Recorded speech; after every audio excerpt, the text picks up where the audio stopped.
We are here with the next topic. Same unit 2, differing strands within the movement. तो हम पिछले video में बात कर रहे थे और वो बात थी रिगार्डिंग कि spread of the movement in the cities and towns. अब है spread of the movement in the village side, country side. तो सबसे पहला जो हमारे ये टॉपिक भी पैराग्राफ वाइज डिवाइडेड है और इसमें भी हेडिंग्स की प्रॉब्लम है। एनसीईआरटी बुक की ये एक प्रॉब्लम रही है कि बहुत बड़ा बड़ा पोर्शन इन लोगों ने कवर किया है विदाउट एनी हेडिंग। लेकिन जब पैराग्राफ को हम ढंग से पढ़ के देखते हैं तो हर एक पैराग्राफ एक डिफरेंट मीनिंग कन्वे करता है, डिफरेंट टाइप ऑफ पोर्शन को कवर करता है। तो पैराग्राफ को हेडिंग डालनी पॉसिबल है बिकॉज हर पैराग्राफ दूसरे से अलग है, तो हर एक का ऑब्जेक्टिव अलग है। अगर हमें पैराग्राफ की हेडिंग मिल जाती है, ऑब्जेक्टिव पता लग जाता है, पैराग्राफ क्या कहना चाहता है, तो हमारा लर्निंग का प्रोसेस आसान हो जाता है। तो इसमें भी हमारे पास 3 पैराग्राफ आएंगे, ठीक है, movement spread the movement the country side. और उसमें पहला है रिगार्डिंग पेजेंट्स, फार्मर्स और फार्मर्स ऑफ अवध। अगले पेज पे जो बड़ा पैराग्राफ है दैट इज कवरिंग ट्राइबल्स, और उसके बाद नीचे आ जाएगा प्लांटेशन वर्कर्स। तो 3 अलग अलग कैटेगरीज हैं। तो जो खास चीज हम कर रहे हैं यहाँ पर, हम बुकिश फॉर्म से कन्वर्ट कर दे रहे हैं इसको वेरी ऑर्गेनाइज्ड फॉर्म। ठीक है, सारा पैराग्राफ पढ़ने से ये समझ नहीं आता क्या याद रखना क्या नहीं याद रखना, सब कुछ हॉच पॉच मिक्सअप होता है। तो हम एक यूनिक वे में इसको डिवाइड कर रहे हैं, ठीक है, अलग कर रहे हैं, बुक से अलग कर रहे हैं कुछ हटके। मटेरियल बुक का ही, लेकिन हम उसको अलग तरीके से ऑर्गेनाइज कर रहे हैं और हमने इसको 4 डिफरेंट हेडिंग्स में ऑर्गेनाइज कर दिया। Problems of the farmers, what they were demanding demands, action, what action they took, and finally in the process of taking such actions what kind of violations were there that went against the ideals of Congress की। कांग्रेस की जो सोच है उसके खिलाफ कैसे चले गए इनके एक्शंस, वो है वायलेशन पार्ट। तो 4 हिस्सों में ये जो पेजेंट्स ऑफ अवध वाला पैराग्राफ है वो डिवाइडेड है। और ध्यान से देखना आप लोग, तो हर एक के 3-3 पॉइंट्स हैं। तो this is very good for a 3 marks answer. तो इसमें से 4 क्वेश्चन आपके बन सकते हैं बड़े आराम से। तो हम पेजेंट्स ऑफ अवध की बात कर रहे हैं। तो अवध क्या है actually? Awadh is basically the area in the mid of Uttar Pradesh, the districts around Lucknow, वो है अवध वाला रीजन। हम लोग AWADH लिखते हैं, ब्रिटिश डॉक्यूमेंट्स में OUDH भी लिखा जाता था, लेकिन है वो सारा अवध ही। इनके मूवमेंट को लीड किया बाबा रामचंद्र ने। अब ये बाबा रामचंद्र एक सन्यासी भी थे और साथ में लिखा हुआ एक indentured labourer to Fiji. Fiji एक छोटा सा आइलैंड कंट्री है near New Zealand, and we find कि उस वक्त उत्तर प्रदेश से बहुत सारे मजदूरों को ब्रिटिशर्स ने जहां जहां पर भी आइलैंड्स पे प्लांटेशन, खास करके शुगर कैन प्लांटेशन लगाई थी, वहां पर इंडिया से बहुत सारे वर्कर्स को लेकर गए थे। वहां पर contract, indenture labour, contracted labour थे, और बहुत सारे लोग अपने कॉन्ट्रैक्ट पूरा करके वापस आ गए, बहुत सारे लोग वहीं पर सेटल डाउन हो गए। तो आज हम लोग देखते हैं, अगर फिजी की बात करते हैं, वहां पर बहुत सारे इंडियंस हैं। अब मॉरिशस की बात करो, Mauritius is deep down in the Indian ocean, वहां भी आपको बहुत सारे इंडियंस मिल जाएंगे। आप कैरेबियन आइलैंड्स की बात करो, वेस्ट इंडीज वाला जो एरिया है, ठीक है, उसमें आपको बहुत सारे इंडियंस मिल जाएंगे। And that is the reason you know why जो क्रिकेट की टीम है वेस्ट इंडीज की, उसमें इतने सारे इंडियंस क्यों होते हैं, ये पुराने टाइम के जाकर वहां सेटल डाउन हुए। तो इसी तरह फिजी में थे बाबा रामचंद्र, ये वापस आ गए और इस मूवमेंट को लीड किया। तो पहले हम बात करते हैं कि इन फार्मर्स की प्रॉब्लम्स क्या क्या है। Landlords demand very high rent, बहुत हाई रेंट, साथ में cess, a form of a tax, tax के ऊपर टैक्स को भी कहते हैं। तो इतने ज्यादा रेवेन्यू मांगते थे किसान, क्योंकि सिस्टम पैटर्न क्या था एग्रीकल्चर का, लैंडलॉर्ड अपनी लैंड खुद नहीं कल्टीवेट करेंगे, वो छोटे किसानों को आगे डिस्ट्रीब्यूट कर देते थे, और they were suppose to give a share of whatever produced back to the landlord, and the landlord was suppose to give some part of that to the British company, or sorry, British government. This was how the business was organized, or the agriculture activity was organized. Revenue का model ये वाला था कि छोटे किसान जमींदारों को पे करेंगे, जमींदार आगे ब्रिटिश गवर्नमेंट को पे करेंगे। तो ये छोटे किसान जो थे, इनसे जमींदार बहुत ज्यादा रेंट निकालते थे, तो ये इनकी बहुत बड़ी शिकायत थी। साथ में बेगार, बेगार होता है फ्री में खेतों में काम करना, लेकिन फ्री में काम करने की जरूरत पड़ती क्यों है?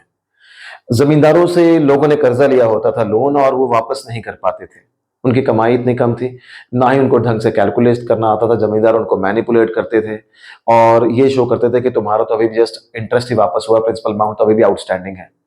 इसी तरह जनरेशन आफ्टर जनरेशन गुजरती जाती थी और जमींदार का कर्जा कभी वापस नहीं कर पाते थे। एंड एज अ रिजल्ट जमींदार एक बंदा जमींदार के लिए काम कर रहा है, उसके बाद उसका बेटा, उसके बाद उसके बेटा, और वो फ्री में उनके खेतों में काम करना पड़ता था कर्जे की रकम को चुकाने के लिए।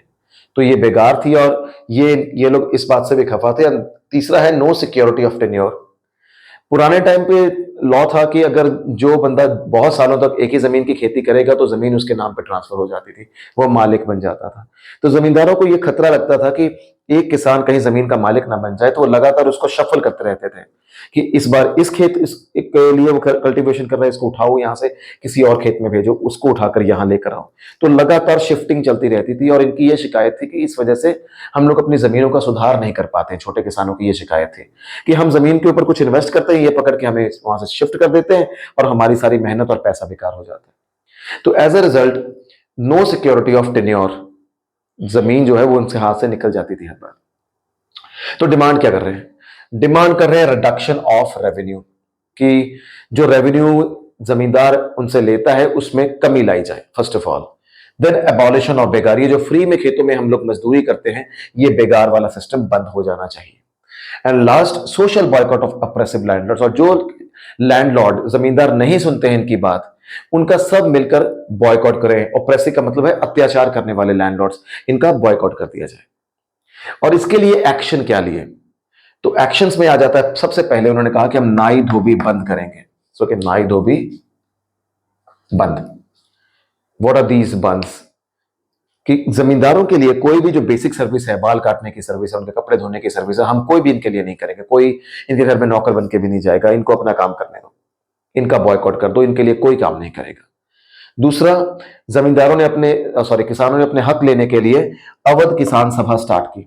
इसमें जवाहरलाल नेहरू, बाबा रामचंद्र, ये सब फाउंडिंग मेंबर थे, और इन्होंने गांव गांव जाकर अवध किसान सभा की ब्रांचेस बनाई, और वो ब्रांचेस कितनी बन गई? More than 300 branches. तो एक बहुत बड़ा नेटवर्क बना डाला इन लोगों ने अपने एक्शन वाले चक्कर में। ठीक है, अवध किसान सभा और उसकी इतनी सारी ब्रांचेस। जब नॉन कॉपरेशन मूवमेंट लॉन्च की गई ना अवध वाले एरिया में, तो वहां पर मेहनत नहीं करनी पड़ी, बिकॉज जवाहरलाल नेहरू अवध किसान सभा के भी फाउंडिंग मेंबर थे। Jawaharlal Nehru was in the Congress also, Gandhi ji के साथ भी। तो गांधी जी के जितने भी आइडियल्स थे, गांधी जी की जितनी भी पॉलिसीज थी, वो सारे कुछ जो है नॉन कॉपरेशन मूवमेंट वाला, उसको अवध किसान सभा के साथ लिंक कर दिया गया। इससे अवध किसान सभा की अपनी डिमांड्स के साथ साथ कांग्रेस की डिमांड्स भी आ गई ऑफ नॉन कॉपरेशन। तो एक रेडीमेड नेटवर्क मिल गया, मेहनत नहीं करनी पड़ी, और अवध में पूरा कांग्रेस का जो एजेंडा है वो सक्सेसफुली इंप्लीमेंट होना शुरू हो गया। उसके बाद वायलेशंस वाला पार्ट, क्योंकि ये किसान कम पढ़े लिखे थे, ये गांधी जी के नॉन वायलेंस को इतना अंडरस्टैंड नहीं करते थे, तो ये उस रास्ते पे ठीक से चल नहीं पाए। इन लोगों ने जमींदारों के घरों पे अटैक किया, houses of landlords attacked, bazaars looted, यहां तक कि जमींदारों ने अपने गोडाउन्स में जहां पर फूड ग्रेन्स स्टोर किए हुए थे, होर्ड किए हुए थे, जमाखोरी की हुई थी, उसको सबको टेक ओवर करके लोगों में बांट दिया। तो वायलेंस बहुत स्प्रेड हो गई। तो इससे गांधी जी का जो रास्ता था वायलेंस, नॉन वायलेंस वाला, उससे ये लोग कहीं दूर चले गए। रूमर स्प्रेड टू पे नो टैक्सेस, ये एक रूमर स्प्रेड हो गया कि गांधी जी ने कहा है कि जमींदारों को कोई लैंड रेवेन्यू पे मत करो। और तीसरा, every action on Mahatma Gandhi name, जो कुछ भी ये लोग गलत सही जो भी करते थे, महात्मा गांधी का नाम इस्तेमाल कर लेते थे। इससे नॉन कॉपरेशन जो मूवमेंट है वो बदनाम होनी शुरू हो गई, बिकॉज महात्मा गांधी कहते थे बिल्कुल ये काम एंड कंट्रोल्ड मूवमेंट हो गई, नॉन वायलेंट हो गई, लेकिन वायलेंस आ गई इसके पीछे। तो कहीं ना कहीं ये लोग जाकर उस पर टूट गए। तो ये चार जो टॉपिक्स है, patients, demands, sorry problems, demands, actions, violations, इन चारों को मिला के आपका पैराग्राफ बनेगा।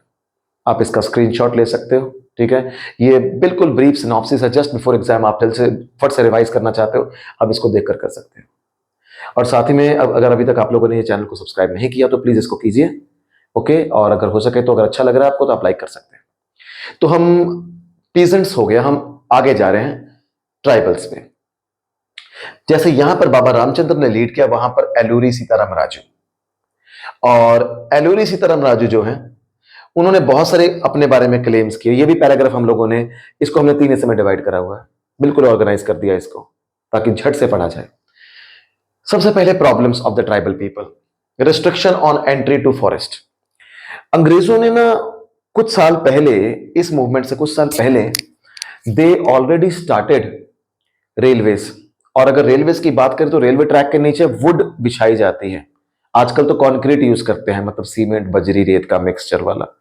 पुराने टाइम पे ना अगर रेलवे ट्रैक ये है तो उसके नीचे ऐसे वुडन प्लैंक्स बिछाए जाते थे और इतनी वुड चाहिए थी और खास तरह की लकड़ी। तो इन लोगों ने बहुत सारे जंगलों में वैसी प्लांटेशन शुरू कर दी थी, पुराने ट्रीज को हटाकर। उनको लगा कि अगर ये ट्राइबल लोग जंगल में रहेंगे ना तो ये लकड़ी खराब कर देंगे, ये जो छोटे प्लांट्स है जो बड़े ट्री बनने वाले हैं ये अपने कैटल्स को ग्रेज करने के चक्कर में प्लांट खराब कर देंगे सब कुछ। तो उन्होंने कहा कि अगर ठीक से इसको करना, सबसे पहले है कि इन लोगों को बाहर निकालो। तो फिर फॉरेस्ट को डिक्लेयर कर दिया गया reserve forest, protected forest, unreserved. Unreserve तो छोटे मोटे प्लांट्स वगैरह छोटा मोटा एरिया था, वहां पर इन लोगों को भेज दिया और इनको बड़े जंगलों से निकाल दिया। और उसको कहा गया अगर अंदर जाना है तो आपको परमिट लेना पड़ेगा। अब इस बात से ये लोग बहुत नाराज थे कि restriction on entry to forest, ना कैटल ग्रेज कर सकते हैं, ना जंगल से लकड़ी ले सकते हैं चूल्हे में जलाने के लिए, ना फ्रूट्स ले सकते हैं, कुछ भी नहीं। कुछ भी लेना, यू हैव टू पे अ प्राइस फॉर दैट। तो इनको लगा कि इनके जो ट्रेडिशनल राइट्स हैं वो इनको डिनाई हो रहे हैं। ये हजारों सालों से जंगल में रह रहे हैं और अंग्रेज आ गए हैं और इन लोगों ने इनको अपने ही जंगल में जाने से मना कर दिया, जबकि जंगल इनके, एक तो इनको लाइवलीहुड देता है, खाने के लिए, पहनने के लिए, पैसा जो ये कमाई करते हैं वो जंगल से करते हैं सारा कुछ, वो डिनाई हो रहा है। साथ में ट्रेडिशनल राइट्स, बिकॉज जंगल को ये अपना घर मानते थे और इनको लगा इनके घर से इनको निकाल दिया गया है। और थर्ड पॉइंट है फोर्स टू डू बिगार बिगार, कि जंगल से जब सड़कें बननी अनाउंस हुई तो इन लोगों को जबरदस्ती पकड़ पकड़ के मजदूरी करना के लिए लगा दिया गया। तो ये लोग रिवोल्ट कर बैठे, फिर दे रिवोल्टेड अगेंस्ट द ब्रिटिशर्स। ये इनकी प्रॉब्लम है। ये जो लीडर है सीताराम राजू, ये अपने बारे में कुछ क्लेम कर रहे हैं। एक तो कहते हैं कि मैं भविष्य बता सकता हूं, करेक्ट एस्ट्रोलॉजिकल प्रेडिक्शंस। फिर कहता है मैं हील कर सकता हूं लोगों को, लोगों की बीमारी ठीक कर सकता हूं। तीसरा कहता है सर्वाइव बुलेट शॉट, मुझे गोली भी नहीं लग सकती। ये इनके क्लेम्स थे। इसके ऊपर भी क्वेश्चन बनता है 3 पॉइंट्स का। एंड लोगों को लगने लगा ये तो भगवान के अवतार हैं। इनकारनेशन ऑफ गॉड का मतलब है ये भगवान के अवतार हैं। तो लोगों को इनके ऊपर अंधा विश्वास होना शुरू हो गया। ये खुद भी गांधी जी के फैन थे और गांधी जी के तरीकों को लाइक करते थे। गांधी जी की तरह खादी पहनने के लिए लोगों को कहते थे, खादी पहनने के लिए अल्कोहल मत ड्रिंक करो। लेकिन एक बात पे गांधी से डिफर करते थे, वो था नॉन वायलेंस। सीताराम राजू को लगा कि नॉन वायलेंस से हम नहीं जीत सकते, हमें वायलेंस करना बहुत जरूरी है। तो यहां पर ये लोग अलग हो गए। ये हो गया वायलेंस वाला पार्ट, सॉरी वायलेशंस वाला पार्ट। इसमें आ गया यूज ऑफ वायलेंस। इसमें इन्होंने पुलिस स्टेशन को अटैक किया, attacked police stations, they attempted to kill British officials. Guerrilla warfare, guerrilla warfare means all of a sudden attack करना, नुकसान करके फिर भाग जाना। तो ये सारे ये काम करते रहे और ब्रिटिशर्स इनसे बहुत तंग थे और अल्टीमेटली 1924 में इनको पकड़ के मार दिया गया। और एक खास बात है इस टॉपिक के शुरू में जो बताने वाली हम भूल गए कि नॉन कॉपरेशन को लॉन्च किया गया जनवरी 1921 में। ठीक है, तो ये एक नंबर का एमसीक्यू के लिए बहुत इंपॉर्टेंट है। तीसरी कैटेगरी जो हम यहां पर लिख नहीं पाए, you can just take a screenshot if you want. Okay, once you do that then I will rub that part, tribals वाला। ओके, सो तीसरा पार्ट जो है वो है प्लांटेशन वर्कर्स। इसकी हेडिंग डली हुई है आपकी बुक में, you have the heading plantation workers. यह है तीसरा पार्ट। इसमें वी फाइंड कि इनकी प्रॉब्लम्स कह लो या डिमांड्स कह लो, कुछ भी कह लो, आइदर प्रॉब्लम्स और डिमांड्स क्या है। They wanted free movement in and outside the plantation area. ये एरिया असम के चाय पत्ती के बागान, टी गार्डन्स की बात कर रहे हैं। तो यहां पर काम करने वाले मजदूर चाहते थे कि हमें कोई रोक टोक ना हो, हम जब मर्जी आ सकते हैं, हम जब मर्जी अपने गांव जा सकते हैं, हमें कोई रोक टोक ना हो। So free movement in and out of the plantation area, जब मर्जी आए जब मर्जी जाएं। और साथ में अगर जब मर्जी आए और जब मर्जी जाएं तो फिर अपने गांव के साथ हम रिश्ता रख सकते हैं। ये नहीं कि कई सालों तक हम कैद करके हमें रखा जाए प्लांटेशंस में, अपने गांव के साथ link to maintain a link with their village, गांव के साथ रिश्ता बना रहे। ये इनकी प्रॉब्लम्स कह लो या ये इनकी डिमांड्स कह लो। लेकिन इनके बीच में एक लॉ इनके आड़े आता था, रास्ते में ब्लॉकेज था, ऑब्स्ट्रक्शन था। वो क्या था? Inland emigration. ये 1 मार्क के लिए भी इंपॉर्टेंट है। एक्ट 1859। ये लॉ कहता था कि आप बगैर परमिशन के प्लांटेशन के बाहर नहीं जा सकते, और परमिशन ये देते नहीं थे, तो एक तरह से इन लोगों ने उनको कैद करके रखा हुआ था। Okay, this was a one such law. इसको अपने 1 मार्क के लिए याद रखना है। लॉ के अंदर क्या, ये भी याद रखना है। इन लोगों ने सोचा कि गांधी जी का राज आ रहा है तो हमें अपने ही गांव में लैंड मिल जाएगी। Okay, they thought land available in their own village. तो इस वजह से रिवोल्ट करके ये निकल पड़े।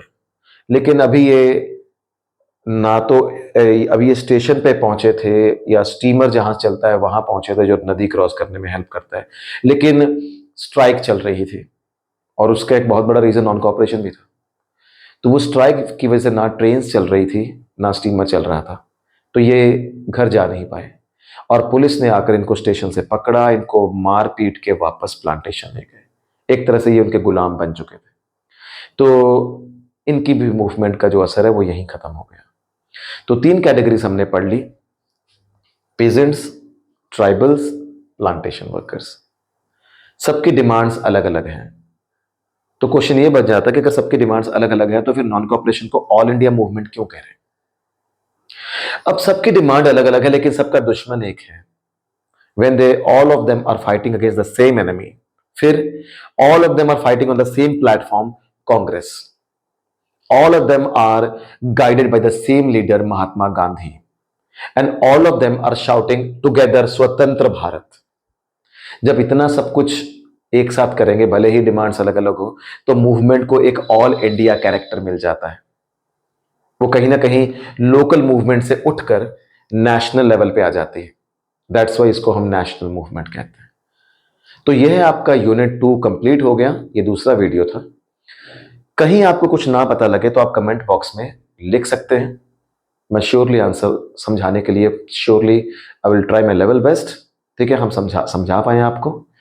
एंड चैनल को आप फिर से सब्सक्राइब कर लीजिए अगर नहीं किया हुआ है। ठीक है, और कमेंट्स में लिखिए कि आपको ये लेसन कैसा लगा। सो हमें बहुत खुशी होगी। And that's all for this video. अगले यूनिट का वीडियो बहुत जल्दी मैं डाल रहा हूँ। Thank you very much.